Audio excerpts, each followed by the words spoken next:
So when I was about 9 or 10 years old, my mom started dating a man who became my stepdad, and he came along with a 62 Nova ragtop. That's a straight six, all original. And as a kid, I remember riding around in the back seat of that thing, and I thought it was the coolest thing ever.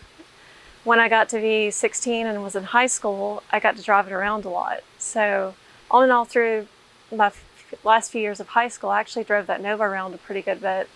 And then over the years, I've driven it here and there. So it kind of sparked my interest in hot rods. Flash forward to quite a few years later, I've moved out to California, and prior to moving back to South Carolina, I happened to pick up this little 1975 Honda CB404. And it was actually in like a little seafood restaurant, biker bar kind of deal in Topanga, California, called Froggy's. So I picked it up and then actually sat down, took it, wheeled it inside my apartment, put some cardboard down on the floor, and then took the carburetors off and rebuilt the carburetors all by myself. And then I had to recover the seat, so I did that on the kitchen counter as well. That just kind of got my start. And then once I moved back here to South Carolina, I actually kind of thought like, maybe I need something to pick this thing up in because it's not so reliable, and I've always liked El Caminos. So I ended up getting a 68 El Camino. That's just kind of kicked off the whole El Camino thing for me. And my favorite actually was a 59. So one day I was, my boyfriend, Rob Tansey, he was telling some friends of ours that he knew that's what I wanted. That was my dream car. So they were like, well, actually, we know where a few are. So sure enough, a few days later, we started getting photographs of these cars sitting in this junkyard, covered in trash, like no wheels on them, completely like, just like super rough. So we ended up going out there to check them out. And this one back here, it actually was sitting on a stack of tires, about 4 or 5 tires high, no wheels on it. The whole bed was full of trash, no seats. It had a 327 in it, and it did roll over, and we did get it to start. We actually had a little garage fire one night. So that was pretty exciting. And then this was my favorite one. So I was like, leave your number and like see if the guy calls. So he's like, no way. We're not going to do that. So anyways, he left his phone number. The guy calls. We ended up going back and getting not one, but 3.5.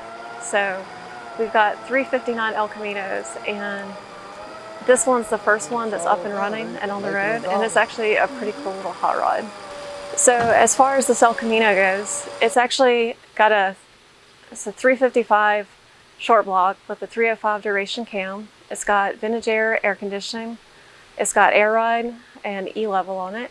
It also has a 700 R4 transmission.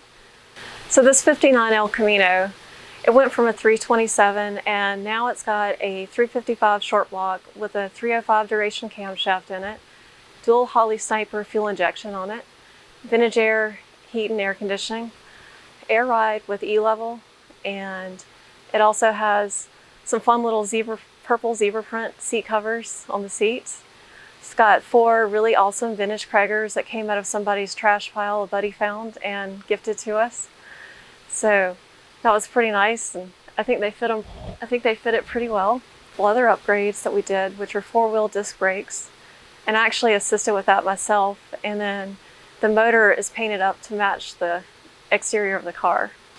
So I guess as far as future plans go for the El Camino, I'd like to paint the roof and the tops of the fins and leave the rest of the body patinaed.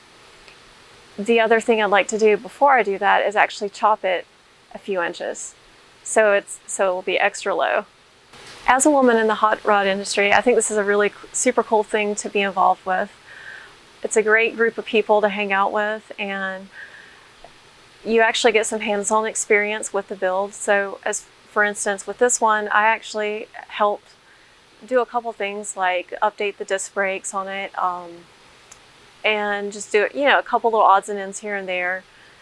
My favorite thing probably was even painting the motor my favorite color. So another fun thing about it is there are many nights where probably actually for about 4 months straight, where we had dinner in the garage every single night on the tail fins of this thing. That was basically our dinner table. So it's a lot of fun, a lot of time in the garage, but it's always a fun time in the garage. It's fun to get hands-on experience, and I wish there were more women that were out there telling these same stories with me.